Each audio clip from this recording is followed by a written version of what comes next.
నేను చెప్పిన లెక్క ప్రకారం ఎవ్రీ ఇయర్ ఈ బైక్‌ని మెయింటైన్ చేసే బదులు మనమైతే మనకిష్టం వచ్చిన కలర్ R15 బండినైతే కొనుక్కోవచ్చనమాట every year. So, hey guys welcome back to VSA vlogs. Hope you are all doing good. So, ఈరోజు మనం ఎందుకు ఈ లొకేషన్‌లో వచ్చాం, మన రెగ్యులర్ మోటో వ్లాగింగ్ కాకుండా డిఫరెంట్‌గా ఎందుకొచ్చానంటే, నేను బైక్ కొనిందొచ్చేసి జూన్ 27 అనమాట. సో, ఇప్పటి వరకు మనకైతే ఆల్మోస్ట్ ఒక 10 మంత్స్ అయిపోయింది. అండ్ ఇప్పటికి కూడా నేనైతే నా బైక్ గురించి డీటెయిల్డ్‌గా వీడియోనైతే ఎప్పుడు చేయలేదు. రీజన్ ఏంటంటే, ఈ బైక్ గురించి నాకు తెలుసుకునేదానికి కూడా చాలా టైం పట్టింది. Because this is not a normal bike. ఇదొక సూపర్ బైక్ అని అందరికీ తెలుసు కదా! సో, అందుకే దీనికి బాగా నేను అలవాటు పడిన తర్వాత అసలేంటి ఈ బైక్ గురించి అనేసి నేనైతే కంప్లీట్ నాలెడ్జ్ వచ్చిన తర్వాతే ఈ video చేస్తున్నాననమాట.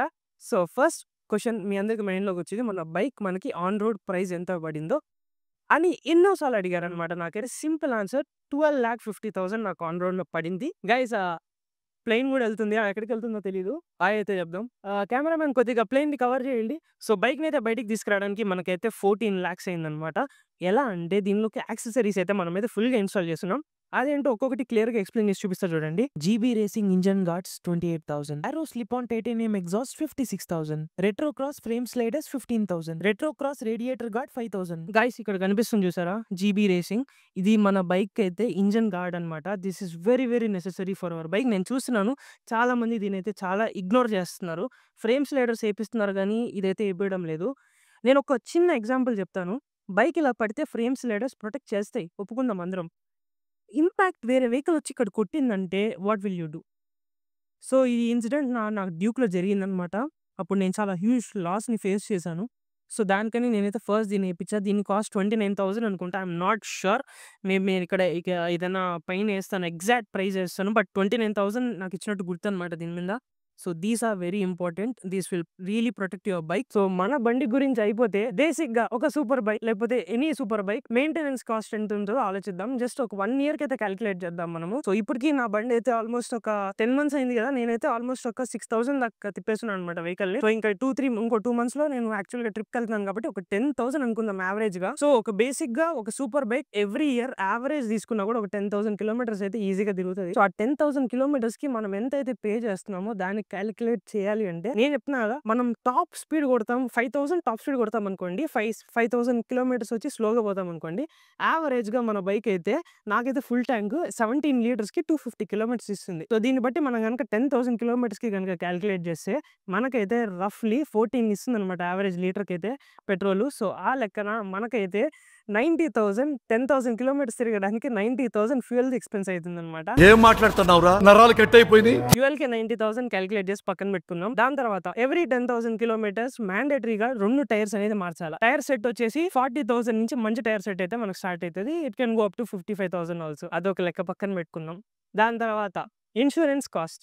Insurance cost every year renewal చేసేదానికి మనకైతే ఆల్మోస్ట్ 47,000 పడుతుంది. ఇన్స్యూరెన్స్ మ్యాండేటరీ ఎందుకు చెప్తున్నానంటే, నా బైక్‌కి మీకు గుర్తుందా? పాస్ట్ వీడియోస్‌లో స్క్రాచ్ పెట్టారు ట్యాంక్ మీద లెఫ్ట్ సైడ్ ప్యానెల్ మీద. ఈ యొక్క ప్యానెల్ ఉంది చూసారా? ఈ యొక్క ప్యానెల్ ఆల్మోస్ట్ 35,000 రూపీస్ అయితే చార్జ్ చేస్తది. జస్ట్ ఈ యొక్క ఫైబర్ పార్ట్ మాత్రమే. ఇంకా ట్యాంక్ వచ్చేసి 1,10,000 రూపీస్ అయితే నాకు చెప్పారు.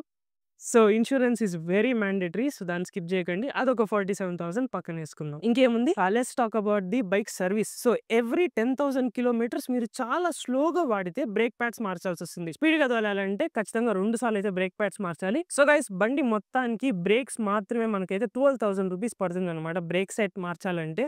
సో, ఈ బ్రేక్ సెట్ మార్చేది డిపెండ్స్ అపాన్ మన రైడింగ్ స్టైల్ అనమాట. సో, అలా ఆ లెక్కన చూసుకున్నా కూడా మనకు ఒక 15,000 అనేది బ్రేక్ ప్యాడ్స్‌కి సైడ్ ఎత్తి పెట్టుకోవాల్సిందే అనమాట. So, 12,000 basic price up and down అయితుంటది రైడింగ్ స్టైల్ బట్టి. సో, 15,000 అనుకుందాం బ్రేక్ ప్యాడ్స్‌కి. Let's talk about the general service. Basic general service బండికి ఎంతైతే అయితదో, సో, నేను ఇప్పటిదాకైతే 2 సర్వీసెస్ చేపించాననమాట. సో, నాకు హైయెస్ట్ 12,000 పడింది. లోయెస్ట్ 11,500 పడింది. కాకపోతే అది కూడా లోయెస్ట్ ఎందుకు పడింది అంటే, జస్ట్ జనరల్ సర్వీస్ చేసిన తర్వాత ప్లస్ 3,500 రూపీస్ మన ఎయిర్ ఫిల్టర్ చేంజ్ అయితదనమాట. సో, రఫ్‌లీ 13,500. But you can skip this 3,500 అనేది స్కిప్ చేయొచ్చు. అది ఎలా చేయొచ్చు అంటే, బీఎంసీ గాని ఇలాంటి ఆఫ్టర్ మార్కెట్ ఎయిర్ ఫిల్టర్స్‌ని అయితే మనం గనుక ఇన్‌స్టాల్ చేసామంటే లైఫ్ టైమ్ అనమాట. సో, లైఫ్ టైమ్ మనకైతే ఎయిర్ ఫిల్టర్ మార్చాల్సిన అవసరం ఉండదు. రీయూజబుల్ అవన్నీ రీయూజ్ చేసుకుంటూ ఉండొచ్చు. సో, 3,500 అనేది అక్కడ సేవ్ చేయొచ్చు. బట్ దానికైతే మనం ఫుల్ సిస్టమ్ పెట్టుకోవడం చాలా, ఎందుకంటే ఎయిర్ ఇంటేక్ పెరిగిన వెంటనే ఎగ్జాస్ట్ నుంచి బయటికెళ్ళే అవుట్ గ్యాసెస్ కూడా పర్ఫెక్ట్‌గా ఉంటేనే మనకైతే కంబషన్ రేషియో బావుంటది. సో, ఆ స్టెప్‌నైతే నేను ఫుల్ సిస్టమ్ చేశాక నేనైతే బీఎంసీకి షిఫ్ట్ అయిపోతాను. సో, అండ్ ఈ సర్విస్ చార్జెస్ ఇవన్నీ కలుపుకొనైతే ఇప్పటిదాకా నేను చెప్పిన లెక్క ప్రకారం ఎవ్రీ ఇయర్ ఈ బైక్‌ని మెయింటైన్ చేసే బదులు మనమైతే మనకిష్టం వచ్చిన కలర్ R15 బండినైతే కొనుక్కోవచ్చనమాట ఎవ్రీ ఇయర్. సో, దానికి మైలేజ్ కూడా ఒక 40 ఇస్తది. So, this is the maintenance cost of owning a super bike. నేను ఈ లెక్క చెప్పిందొచ్చేసి ఏదో బ్రాగ్ చేద్దామనో గానీ, లేకపోతే ఏదైనా వేరే వెహికల్స్‌ని తక్కువ చేద్దామనో గానీ, లైక్ R15ని నేను తక్కువ చేశానని కూడా కాదు. బేసిక్‌గా ఏంటంటే ఒక సూపర్ బైక్‌ని మెయింటైన్ చేసే ఖర్చులు ఎలా ఉంటాయనేసి నేనైతే చెప్పాననమాట. బికాజ్ ఇది మనకి ఏంటంటే తోలేంత వరకు నేను కూడా కొన్నంత వరకు బానే ఉన్నింది. లైక్ ఇప్పుడు నేను ఈ కాలిక్యులేషన్స్ అంతా చూసుకునిన తర్వాత బేసిక్‌గా నేను ఎందుకు చెప్తున్నానంటే నేను చాలా మంది మోటో వ్లాగర్స్‌ని చూస్తున్నాను. లైక్ అందరూ ఏమనుకుంటున్నారంటే ఈళ్ళు Z900 కొనడం వల్ల మన ఛానల్ అనేది గ్రో అయిపోతది. ముందరికెళ్ళిపోతది. లేకపోతే ఒక సూపర్ బైక్‌ని గనుక మనం కొనుక్కునేసామంటే మనకు యూట్యూబ్ నుంచి ఇంత రెవెన్యూ వస్తది అనేసి. టు బి వెరీ ఫ్రాంక్ దీని ఫ్యూయల్ ఎక్స్‌పెన్సెస్‌కి తప్ప నేను ఎక్కడికైనా ట్రిప్‌కెళ్ళేసొచ్చి మోటో వ్లాగింగ్ చేసొచ్చా కూడా నాకు దీని ఫ్యూయల్ ఎక్స్‌పెన్సెస్‌కే మొత్తం డబ్బులైతే అయిపోతున్నాయి. సో, నాకైతే సేవింగ్స్ అనేది మిగలడం కూడా లేదు. సో, ఇలా ఎందుకు చెప్తున్నానంటే నా నుంచి యంగ్ జనరేషన్ ఎవరైనా చూస్తున్నా కూడా ఏదైనా గనుక ఇలా ఛానల్ స్టార్ట్ చేసి లైక్ ఎస్పెషల్లీ సూపర్ బైక్ తీసుకోవాలి అని అనుకుంటున్నారంటే మాత్రం జస్ట్ హోల్డ్ ఆన్. టైం తీసుకోండి. ఒక మంచి బైక్ ఒక 400 సీసీ, 390 సీసీ ఇలా బేసిక్‌గా ఒక ఎంట్రీ లెవెల్ బైక్ తీసుకొని దాంతో మోటో వ్లాగ్ చేసి సీ యువర్ సక్సెస్ రేట్. ఆ గ్రాఫ్ చూడండి ఎలా ఉంది మీకు. లైక్ మీరు సస్టైన్ అవ్వగలుగుతున్నారా? మీరు చేయగలుగుతున్నారా అని. హైప్ కోసం ఎళ్ళేసి లాస్ట్‌లో మీరైతే ఇలా బాధైపోతది మళ్ళీ. ఎందుకంటే ఐ హావ్ మెనీ ఫ్రెండ్స్ ఇలా తీసుకొని సఫర్ అయ్యి చాలా జరిగాయన్నమాట. అండ్ దాని గురించి కూడా పక్కన పెట్టేద్దాం. ఇప్పుడు ఈ స్టఫ్ అంతా అయిపోయింది.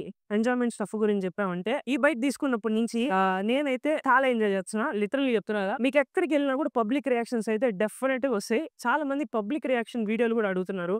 నేను పెట్టకుండా ఉండడానికి గల రీజన్ కూడా అదే అన్నమాట. ప్రతి ఒక్కరు ఈ బైక్‌ని ఇది ఒక ఆల్మోస్ట్ ఇన్ని లక్షలు పెట్టి ఒక బండి కొనిన తర్వాత ప్రతి ఒక్కరు రోడ్ మీద పోయేటప్పుడు దీని సౌండ్‌కే రియాక్ట్ అయితూ ఉంటారు. కానీ దాన్ని మనం కంటెంట్‌గా అనుకోని పెట్టకూడదు. బేసిక్‌గా పెడతా. ఇప్పుడు కాదు.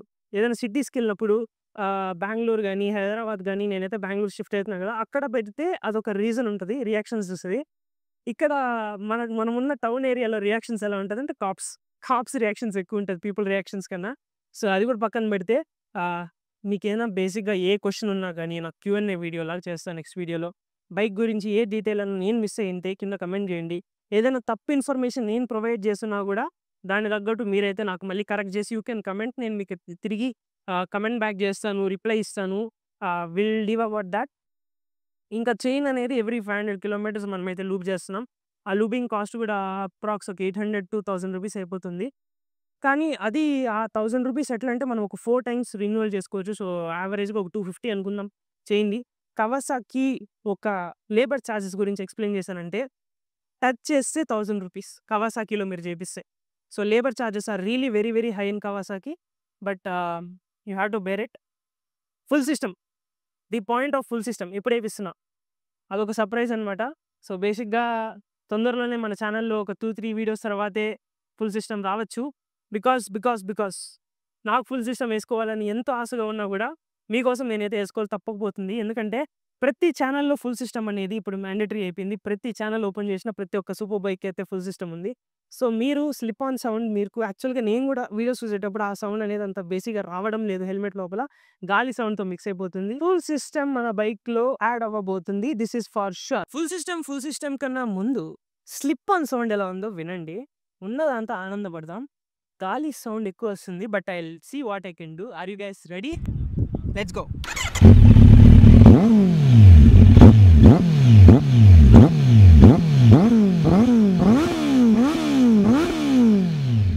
గైస్ ఈ వీడియో వచ్చి నో మసాలా, నో డ్రామా ఎటువంటి ఎడిటింగ్ అయితే చేయననమాట. రాగా ఉన్నది ఉన్నట్టు మాట్లాడి ఇన్ఫర్మేషన్ మాత్రమే ప్రొవైడ్ చేస్తా. సో, వీడియో కనుక నచ్చినట్టయితే don't forget to like, share and subscribe. Cameraman ready అమ్మా. So, see you guys soon.